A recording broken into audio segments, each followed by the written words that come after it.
about Tampa Bay Tech Week? How did I feel about Tampa? Well, at least yesterday, your experience at Hotel Hyatt. It was a busy experience. A busy experience. It was a busy experience for us. I walked in there and was like, oh man, I like this vibe. Because I walked in, I don't know the guy on the, like, it looked like he was on the keyboard, he was on the keys. Matt Salser. But he was on the, it was like one of those little digital image boards. So that was a 1 or 2. He built that himself. What? Yeah, that's Matt Salser with, I can't remember. It's a 5, I know it's a 5-word company name. DJ Pro Systems, I can't remember. But Matt Salser actually built that himself. So wow. When we started planning Tampa Bay Tech Week, I was actually in Mardi Gras, or New Orleans at Mardi Gras, and I was doing some photography there. It's kind of my little sabbatical I do every year. Okay. Test new lenses, do new things, eat great food, and drink a lot of whiskey. And so I'm there in New Orleans, and I get an email like, hey, I'm a DJ, and I want to do this. And I was like, I like playlists. I like to control a crowd, I think systematically in rhythm. Yeah. So I like to play R&B. Keeps people calm, but you catch a bass groove, and you kind of just vibe out. So that's my vibe at a conference. And Jesus, he likes Afro beats. So it gets you upbeat, but it's still the bass and everything. And I was like, okay, cool, we can make this work. So I was like, we don't really need a DJ. And so I kind of ignored him, but he was talking, and I was like, let me see what this man's talking about. So in the middle of the conversation, I go click on his Instagram, and it's this big, I'm like, yo, this is the Minority Report as a DJ. What? And so I was like, tell me about this. So now I'm intrigued. You know what I'm saying? I definitely could have been brushing him off. I was like, oh, is this just another corporate event DJ? And he was like, no. And he was like, yeah, this is 1 of 2 in the world. I was like, man, how did you get 1 of 2? He's like, because I built it. So okay, that's what you saw yesterday. Yeah, I just walked in the room like, how does this guy just have this Minority Report see-through screen here controlling the music? So it's kind of dope. And I think I kind of carried that. You guys kind of allowed us to carry that kind of innovative feel throughout the Hotel Hyatt, from the talks to your people you had lined up around the outside edges in the talks, just kind of giving the people resources. So it's, for me yesterday, even though I spent a lot of time doing interviews, like I could feel like how much intention really went into making sure that this event was something people felt you really cared about the community for. And I'm glad you pointed it out, because a lot of the stuff was definitely done from guerrilla marketing. We had to bootstrap this. We only had 4.5 months to put it together. Jesus had the vision, and he kind of had a date in mind. So we're like, we'll figure it out. But, like you said, having the vendors, for me, the first thing was, until we get so big that it's just too much, I knew we weren't going to be there. I knew it was going to be a great turnout. But it's like, I want the vendors to hear the conversation so they know the value, because if I get those same vendors to come back, it's easy. If I have 12, it's easy to sell 24. But when you have 0, it's hard to sell 12, right? Yeah. So it's like Jay-Z said, make your first million is easy. Make a first 100 million, you're definitely going to be a trillion, So it's just, I'm looking at the numbers, like if I can break this ground, I can get to the next ground. So that was one. I'm very happy you point out the workshops, because, or the panels, that took a lot. So I actually have a trademark platform I'm working on called Interactive Panel Workshops. Okay. So the goal is, you do not do your intros, just how we kind of started this conversation. Yeah. I'm not that big. I definitely wasn't as big as the people we had on the stage. But you could easily drop my name into your comments, and like people are like, oh, let me go get his LinkedIn. That's the base information about me. So I feel the same way. So many people know the basic information about people, but we never get to the hard questions. We never get to the real life scenarios. So, okay, you're in hospitality. How would you handle this person coming to your city wanting to use this kind of technology? So let's get to real information versus just, how did you get into hospitality? What do you think about? If I want to do that, I'll go to everybody else's conference. You want to get real information, tangible data, you're going to come to Tampa Bay Tech Week. Okay, got it. What for you, because you're already telling me how you intentionally put this together, what for you turned out to be your biggest challenges? And then did you have to phone a friend, or did you already within your community kind of have that person tagged for, if this comes up, okay, I know this is who I go to? I'll answer it in reverse. I've already had the failures to understand how to fix the problems. So I was a part of the original team that helped put together Felicia and Derek's vision in Miami with Black Tech Week. Okay. That was done almost 10 years ago. Actually, some of the stuff is popping up in our memory timelines right now. Yeah. That would be one. Doing my own thing. I had Digital Grass Innovation and Technology over on the other coast. I was funded by the Knight Foundation. So a lot of this stuff, I've seen it before. I've had great friends that I saw do things at a massive level. That would be Melissa.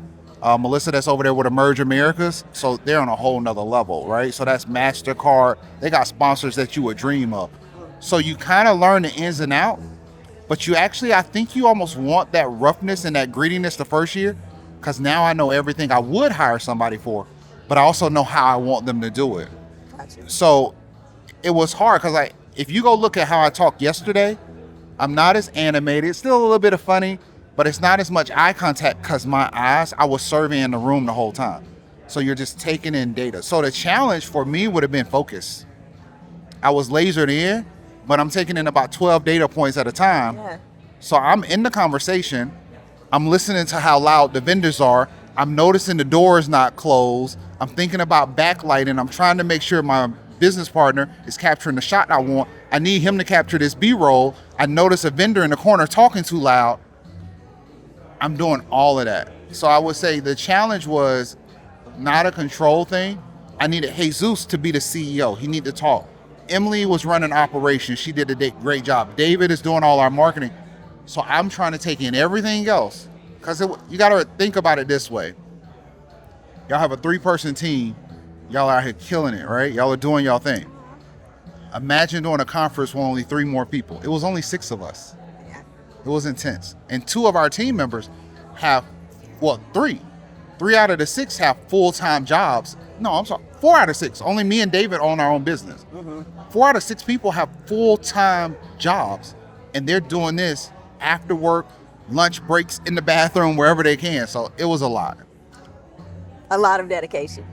A lot of dedication, believing in Jesus' vision, because he sold something to us that it was scary. And you want something, we want something. My thing is, if your dream sounds regular, I've probably seen it before. But if I look at your dream and you say something to me like, oh, we might end up being the next South by Southwest, or we could be a South by Southeast or something like that, that's what I really want to get into. Yeah, you know, I was at the yacht party the other night, and I remember you saying, like, when he brought this vision to you, it sounded so crazy, almost impossible. And that's when you knew this vision was going to be good. Like, how, now that it's complete, how does it feel to be a part of it and say, like, I knew immediately this was what I wanted to be a part of? You know, honestly, Tiffany, if I didn't know immediately, I was ready to accept any failure that came with it. So, like, there was one mistake where I had to address the vendors because they were just getting a little too loud, because nobody had ever did that. So I was like, this is my fault. I helped say we should do it this way. Now it's up to me. So I told everybody, do not blame Jesus. Do not blame Emily. If you're upset, if you're a vendor, it's my fault. I thought this could work differently. But now let's make a compromise. Work with me. So I'll cut my panels 10 minutes shorter if you can keep your volume down during my panels. So that's how you got to adjust leadership on the fly. So I would say to know, I guess to now, and you know, we're not 50 yet, but you're right at that age where you want that respect, but you want to be kind to everybody. So your mindset shift. So my thing is now I'll take the accountability for the failures before I ever celebrate the success. So once I was able to on stage see my own growth and development as a human, where I was like, yeah, this is your fault because you said you were a leader. I took that L, but I came back and I finished up the day. So now it's like, yo, what else have I been scared of dreaming about that I didn't do it? Yeah. And then now when you see something, it's like, oh, impossible. What is it? Difficult is a day, impossible is a week. So we pulled off impossible in 12 weeks. So if we can do that impossible, I'm ready to do another one. You touched on so many things in there, Michael. One being having just that internal ability to kind of take back and do your own assessment of what's happening. And then being able to have the courage to say, yes, something didn't go perfectly, but I got it, and we're going to continue to move forward, and this is how. You know, and also being able to take that forward into what you do in the future. And I don't think it'll help not just you and your team, but your entire team. So Jesus, so anybody that was a part of this, and then the vendors, Yes. right? Because they learned something new and valuable as well, just off of your vision. When you think about leading the future generation and their leadership skills, what is something you can take from this experience to help build them and be able to help them guide and deal with their problems as well? So you see how you got on the khakis and how you always come and represent yourself? I purposely made sure I kept on the Adidas. I purposely made sure I came out with a hat. I don't want people to be afraid to be authentic, right? So this hat represents what would have been deemed as one of my failures. I had a co-working space called Grow CEO Space in Pompano Beach. We got approved by the CRA right when COVID hit. Okay. So I never got to open the doors. I had this beautiful signage that was going to go up. I had this whole vision how I was going to shape one of the prominent Black communities in Broward County.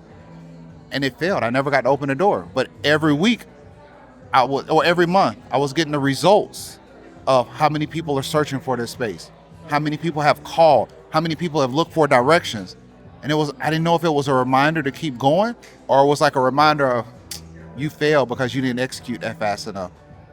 So I would say if I'm pushing the younger generation, be authentically you. You know, I don't have a boss, so you don't get to set my dress code. I'm going to wear the same kind of khakis. I'm going to wear a t-shirt.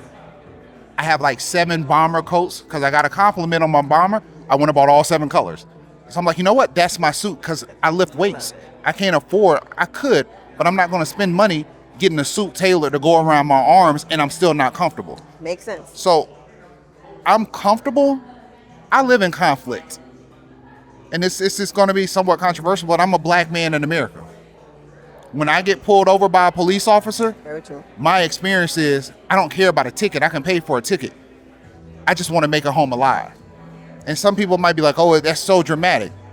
That's my life. Yeah. Benjamin Crump, Daryl Parks, those were my clients. I launched the foundation. I filed the paperwork in Miami for the Justice for Trayvon Foundation. So I know Sabrina, I know Tracy. I did that work. We were the agency that ran the first social injustice campaign. So I live and thrive in conflict because I like to speak for the underdogs. So my thing is, it'll never be a kid that's rocking dreads, listening to some music, mumble rap, whatever, that I'm not gonna be able to relate to, because I always felt like at one point in a corporate room, I was an outcast, because if I showed you my phone, my dreads were as long as yours. I had to cut my hair because I couldn't land any more government contracts. That was the last time I said I would ever change myself to fit somebody else's script. So you don't have to follow the script, but if you're gonna play by your rules, learn the game and make sure you become a master at that game. So my thing is, if I perfected this craft to build a multi-million-dollar agency, I can build Tampa Bay Tech Week with the team I have and with Jesus' vision to be the exact same thing. All right. So when you look forward, because I can see this just because of your passion and your drive to be able to show the community you belong, and here's all the reasons why you belong, and you belong authentically. What for you is going to be your success 2 years, 3 years from now, when people talk about your contribution for Tampa Bay Tech Week and your contribution to Black people in the tech community? I talked about this last night and somebody asked me why. I hope I leave a legacy. It doesn't mean about money. I hope enough people say, Michael challenged me. Michael made me feel seen. Like if I have 3 women on the stage, I'm definitely probably gonna cut a man off to make sure the women feel comfortable speaking.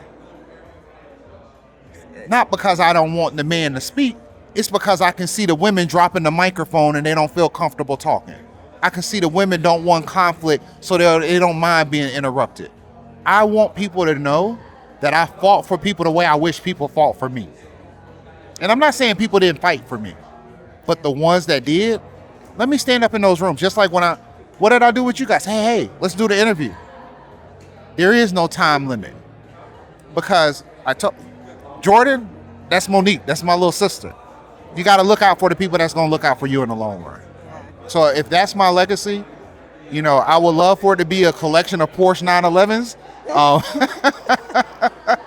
and a whole bunch of barn dominiums in different random rural counties. But if at least when I die, enough people say I changed their life, let's say at least 5, I think I did what God wanted me to do. And as long as I make my parents, my sister, and my nephew proud, because I did my promise with my grandmothers. I promised them that I would make $1 million before a certain age. I delivered that part. Yeah. So now I'm just doing what my parents did. My mom is a therapist. She deals with students. My dad was one of the largest recruiters for black engineers with the Department of Defense. So I was taught to be kind to people, but also push people. So I got a military versus my parents are literally night and day.